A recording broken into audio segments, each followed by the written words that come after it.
It's been almost a year since Final Fantasy VII Rebirth was revealed to the world. This came via a teaser trailer that was shown during the Final Fantasy VII 25th anniversary celebration. It provided some hints as to what we might expect from the next installment into the Final Fantasy VII Remake project, while also revealing that it would indeed no longer affectionately be known as Final Fantasy VII Remake Part 2. Since then, speculation has been rife as to what Rebirth will contain. This speculation has been fueled by the announcement that the remake project will be a trilogy, that somehow the events of Crisis Core will end up being canonical to the project's conclusion, and that even though events shown within Rebirth may take place out of sequence compared to the original game, all major set pieces will still be featured in some shape or form. Based on the trailer that was shown within the Summer Game Fest, some of that now makes a bit more sense. And it's why we're excited to take you through some of the finer details we spotted after going through every single frame of the trailer with a fine-tooth comb. So, here are some of the things you may have missed from the Final Fantasy VII Rebirth trailer that just dropped during Summer Game Fest. The first 20 seconds of the trailer were high energy, showcasing a news report from the Shinra News Network. It showed the bodies of Barrett Wallace, Tifa Lockhart, Red 13 and Aerith Gainsborough being carried away on stretchers by members of the Shinra Public Security Forces. Thanks to the presenter, we learnt that this sequence is being reported live from the Midgar Expressway, and that it depicts the aftermath of the huge tornado that ripped apart Midgar at the conclusion of Final Fantasy VII Remake. What's curious, however, is how this small segment is framed. Prior to the newscast footage commencing, the dark devastation of the tornado was shown, but only for a split second, and we're led to believe that this is from the past as opposed to the present. This small split-second scene was then used as a segue from the wider perspective of the damage through to the footage of the aforementioned characters being carried away. And what's interesting is that this second cut is the same footage, but with much more degradation. Looking a bit closer at the remake scene, there are numerous black objects swirling around in the sky. The assumption here, based on what happened during Remake, is that they are whispers. What's curious is that when looking at the wider perspective news footage from the aftermath, there are also black objects swirling around in the sky. They're just now a lot less erratic and much fewer in number. This could simply be debris, as we can see grey coloured debris floating closer to the camera. But these black objects can be seen in the background too, near the Mako reactor. There's also the potential for them to be birds, but some of the shapes are quite odd, such as this one.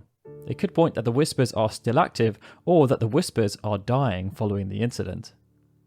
In terms of the party members, it's unclear whether they're alive or dead, but there are some interesting nuances around design. For example, Barrett no longer seems to have tattoos on his arm. We also do not see any other injured civilians at all, and perhaps most crucially, we also do not see any footage of Cloud. Amongst the cleanup crew, the majority are regular security Shinra officers, although the colour of their nightsticks seems to now be different. This could perhaps denote them as being more from a specialised branch, or that the designers just wanted to change the colour. Every other aspect of the design has remained the same though, as has the design of the elite security officer that's seen.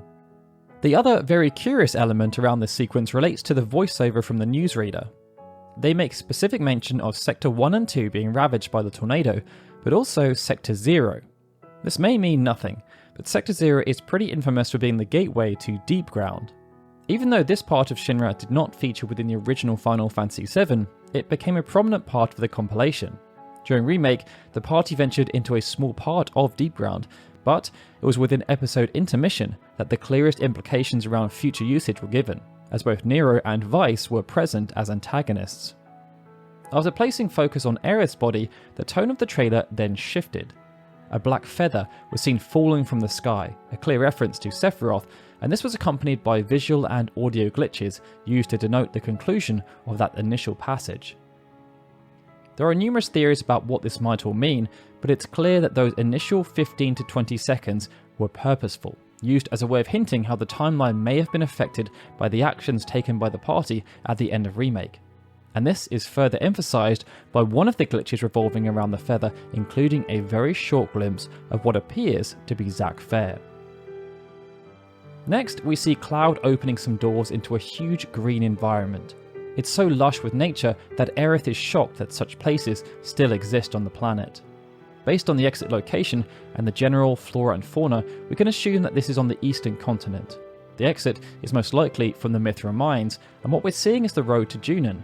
Further evidence for this is that fights within this setting have Midgar in the background. The focus then reverts to environmental set pieces and important locations. First, we see the Chocobo Ranch. Outside of this location looking much more developed than it was in the original game, what's interesting is that it appears to be a fixed location, akin to Sector 5 within Remake.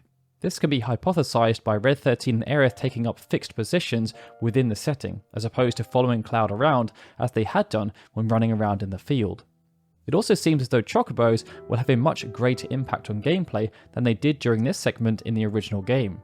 From the UI, we can see that it's now possible for Cloud to mount and dismount Chocobos in the field, but there are also commands relating to scent and scour. Based on the wording, this suggests Chocobos may be used as a way of finding things within the field. The UI also hints to 3 different types of objectives, with further field sequences showing more, including the Gold Star and a Silver Waystone. The next location featured was Cosmo Canyon. Confirmation that the party will venture here was provided by an updated version of the sequence where Bugenhagen explains the role of the livestream. This representation of Bugenhagen is very similar to the original concept art. Huge sleeves, shaded glasses and feathers within his hair. Bugenhagen is also floating, but we were unable to see how large the green ball was. The Nibelheim flashback was a pivotal scene within the original game, and we already knew it would feature following the Final Fantasy VII Rebirth teaser trailer from last year. Here though, we got some kind of hint as to how the sequence in Calm would play out, and that the context will now be quite different. The trailer also then features more degraded footage after Tifa speaks, and this time it's focused around the reunion and the Sephiroth copies, or Shadows of the Man as they now seem to be called. How much focus there will be on this sequence remains to be seen. One thing we do know though is that the Mithril Mine will be given much longer time in the spotlight. Within the original game, the party did not dwell here for too long. It was mostly used as an introduction for Elena before the party ventured on to Junon. Now, it appears as though alongside fighting against Elena and Rude, the party will also encounter some other bosses, including this pretty big golem. What's curious about this particular fight though is that only Barrett and Red 13 are present, suggesting that the player will again need to adapt to using predetermined parties made up of specific party members. We saw glimpses of Red 13's gameplay within Remake, but within that game he was unplayable, only appearing as an uncontrollable ally. Naoki Hamaguchi, the director of Rebirth, had said Red 13 would be playable in Rebirth, and it appears as though we will gain access very soon into the playthrough. During the aforementioned sequence, we can see that Red 13 will have access to regular attacks and what's called Vengeance mode. There are also a few other intriguing elements to the UI, such as the red materia appearing within Red 13's command menu box, something that is later shown associated with other characters. There's also 5 pips underneath the ATB bar. It appears as though Aerith's unique ability has also been changed. Within Remake it was called Tempest, but it now appears to be Ward Shift. Now Elena has always been a fan favourite, and it's great to see her given the spotlight within this trailer. Her design has a distinct narrative quality, as unlike the other more established members of the Turks, she's the new kid on the block, and as such, her outfit is pristine. That's not to say there aren't unique aspects though, as Elena has a pin badge on her shirt collar. Perhaps the biggest reveal of the trailer though was Junon. But not just that, what could be seen atop Junon, the Highwind. The lead up to this area will also be more run down and industrial, but we can see that fights will take place within wide open areas.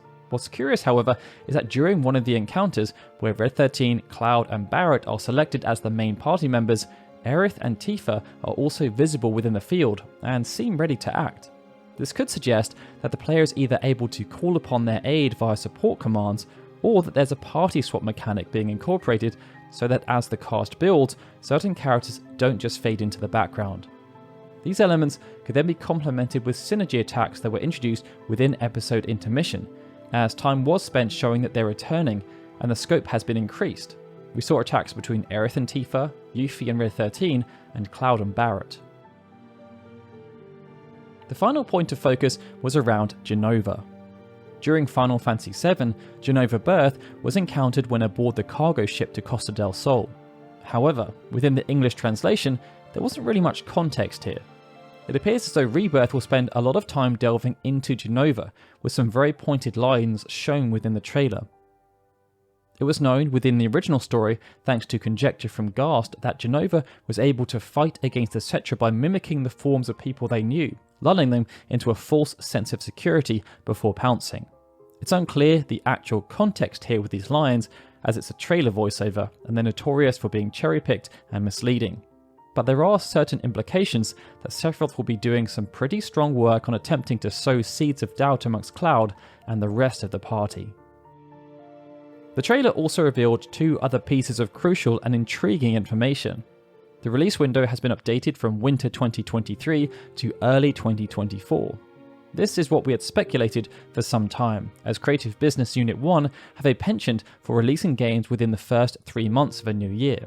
This means there's a very strong chance we'll see 7 Rebirth between January and March, as April marks the start of a new fiscal year for Square Enix. The other piece of information related to the size of the game. 7 Rebirth will ship on 2 discs, and it will be the first PlayStation 5 game to do so. There have been numerous conversations about the scope of Rebirth, but given they've been working on this game for some time, and Kitase has spoken about how much more efficient they are now, we can expect Rebirth to be much grander in scale compared to Remake. As for where the game will end though, well, we still don't know. The only thing we do know is that we'll be going at least to Cosmo Canyon. Either way, we now have months upon months of speculation to look forward to as we build up to launch. And it's going to be fascinating to see how much they choose to reveal and how they will go about attempting to market this game given what we already know. How are you guys feeling about the trailer though? Did you feel as though they revealed too much or just enough to whet your appetite? Let us know in the comments below, and of course, if you enjoyed this video, please be sure to hit the like button and subscribe to the channel. Alright everyone, with that, this is Daryl signing out. As always, I'd like to give a big thank you to all of our Patreon and YouTube membership supporters, especially Benjamin Snow, The Livestream, Elsa Claire Farron, Gaussian D. Kujata, Gregory, Justin Dent, and Zukan TDK, or super special Onion Knight supporters, and of course, a big thank you to everyone for watching this video. I'll see you all again soon for more Final Fantasy goodness.